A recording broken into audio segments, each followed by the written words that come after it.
সেই প্রিয়া এখন ছবি করতে এত হাকান। সবাইকে গল্প কথা ইউটিউব চ্যানেলে স্বাগতম। আমাদের চ্যানেলে সাবস্ক্রাইব করেছেন কি? বলিউডের অজানা সব নিউজ আপডেট পেতে সাবস্ক্রাইব লেখার উপর ও বেল বাটনে প্রেস করুন।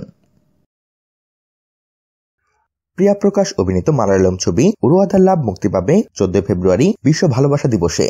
ছবিটির টিজার হিসেবে অনলাইনে মুক্তি পায় ওই ছবির গানের একটি বিশেষ দৃশ্য। সেখানে এক চোখের রোমান্টিক ইশারার দৃশ্যটি ভাইরাল হয়ে গিয়েছিল। এরই মধ্যে বলিউডে অভিষেকের তোড়জোড় চলছে তার। জনপ্রিয় এক নায়িকার চরিত্র নিয়ে বলিউড ছবি শ্রীদেবী বাংলায় অভিনয় করতে যাচ্ছেন তিনি। সেখানেও চমক, ছবির নাম ও টিজার প্রকাশের পর আবারও আলোচনায় এসেছেন প্রিয়া। শ্রীদেবীর স্বামী বনি কাপুর ছবিটির প্রযোজক, পরিচালক, অভিনয় শিল্পী সহ সবার নামে উকিল নোটিশ পাঠিয়েছেন। কেননা শ্রীদেবী বাংলার টিজার দেখে তার মনে হয়েছে ছবিটির গল্পটি শ্রীদেবীকে ঘিরে। সেখানেই শেষ নয়, শোনা যাচ্ছে তেলুগু পরিচালক বিক্রম কুমার তার পরের ছবির প্রধান নারী চরিত্রে অভিনয়ের প্রস্তাব দিয়েছেন প্রিয়াকে। আর সেই ছবির প্রধান চরিত্রে থাকবেন তেলুগু নায়ক ন্যানি।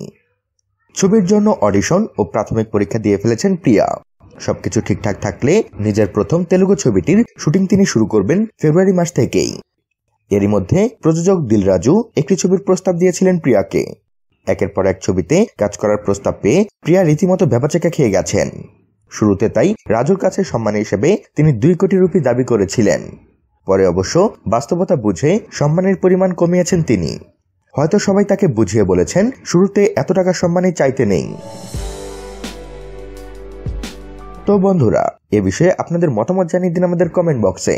সবশেষে ভিডিওটিতে লাইক ও শেয়ার দিয়ে আমাদের সাথেই থাকুন। ধন্যবাদ।